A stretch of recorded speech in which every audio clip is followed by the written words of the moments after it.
আসসালামু আলাইকুম। বরাবরের মতো আশা করছি প্রিয়জনদের নিয়ে ভালো আছেন।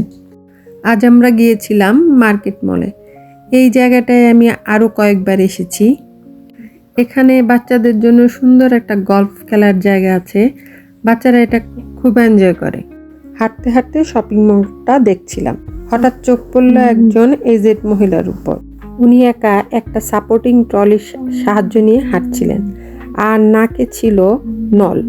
উনি আমাকে দেখে হাসলেন, আমিও হাসলাম। সাধারণ ভদ্রতা আর কি, এরা এইসব খুব মেনটেন করে। ওনাকে দেখেই হঠাৎ আমার মনে হলো কত উন্নত দেশে এরা জীবনযাপন করে, কত ফ্যাসিলিটিস পায়, কিন্তু এরপরেও এরা কত অসহায়। এই বয়সে এই শারীরিক কন্ডিশন নিয়ে একা একা চলতে হচ্ছে।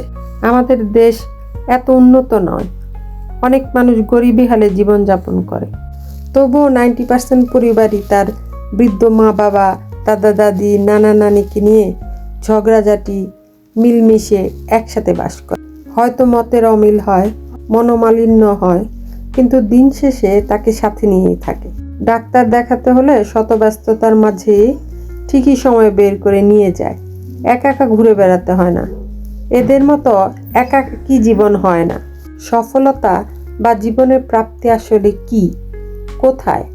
বাচ্চাদেরকে এত কষ্ট করে লালন পালন করলো, বড় করলো, প্রতিষ্ঠিত করলো, আর দিন শেষে বুড়া মা বাবার পাশে তারা কেউ রইল না।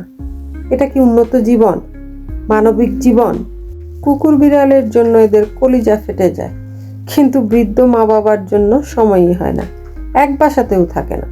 জাপানিদের জীবনযাপন খেয়াল করলে দেখবেন তারা কত গোছালো জীবনযাপন করে, সুশৃঙ্খল এবং ভদ্র জাতি হিসেবে পরিচিত। কিন্তু জেনে অবাক হবেন, জাপানের বয়স্ক লোকেদের আত্মহত্যার প্রবণতা সবচেয়ে বেশি। চীন রেডিও ইন্টারন্যাশনালের একটি প্রতিবেদনে বলা হয়েছে যে জাপানের বয়স্ক ব্যক্তিরা একাকিত্ব ও সামাজিক বিচ্ছিন্নতার কারণে মানসিক চাপে ভোগে, যা তাদের মধ্যে আত্মহত্যার প্রবণতা বাড়ায়। একটা সভ্য সুশৃঙ্খল জাতির বয়স্কদের এই করুণ পরিণতির কথা কি ভাবা যায়? আজকাল একাকিত্বকে উপভোগ করার শিক্ষা বা সতর্ক বার্তায় ফেসবুক সয়লাব। একাকিত্ব কি সত্যি উপভোগ করার বিষয়?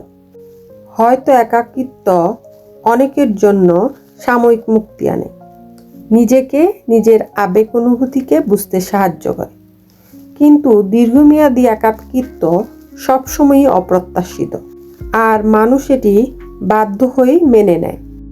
একাকিত্ব উপভোগ করার ট্রেনিং নিলাম বা নিজেকে প্রস্তুত করলাম, আর আনন্দে একাকী জীবন পার করে দিলাম, বিষয়টি কিন্তু এমন নয়। দীর্ঘমেয়াদী একাকিত্ব জীবনকে দুর্বিষহ করে তোলে। এসব ট্রেনিং না নিয়ে মানুষের মাঝে নীতিগত শিক্ষা দৃঢ় করা উচিত। নীতিগত শিক্ষা একটা মানুষের চরিত্র, মূল্যবোধ এবং বিচার ক্ষমতা গঠনে কাজে লাগে।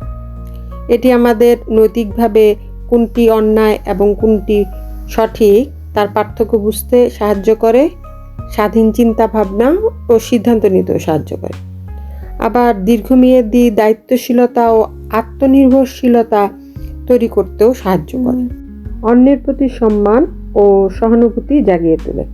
ভালো করে খেয়াল করলে দেখা যায় সেই বাল্য শিক্ষার বই বা ইসপের বই আমাদের মাঝে অনেক নীতিবোধ তৈরি করতে সক্ষম হয়েছিল।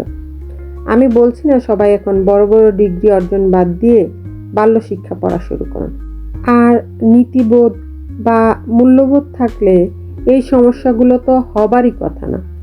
কিছুদিন আগেও আমাদের মাঝে বয়স্কদের সম্মান করার প্রবণতা ছিল এবং আমরা একসাথে বসবাস করতাম, কিন্তু দুঃখের বিষয় হচ্ছে আমরা অতি আধুনিক হতে গিয়ে পাশ্চাত্যকে ফলো করতে করতে ফ্যামিলি বন্ডিং আর শালীনতাকে হারিয়ে ফেলছি।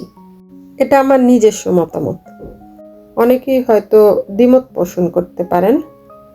আমি সবার মতামতকেই সম্মান করি। অনেকক্ষণ আপনাদের সাথে কথা বললাম, আপনাদের সাথে কথা বলতে আসলে ভালো লাগে। আজ এই পর্যন্তই।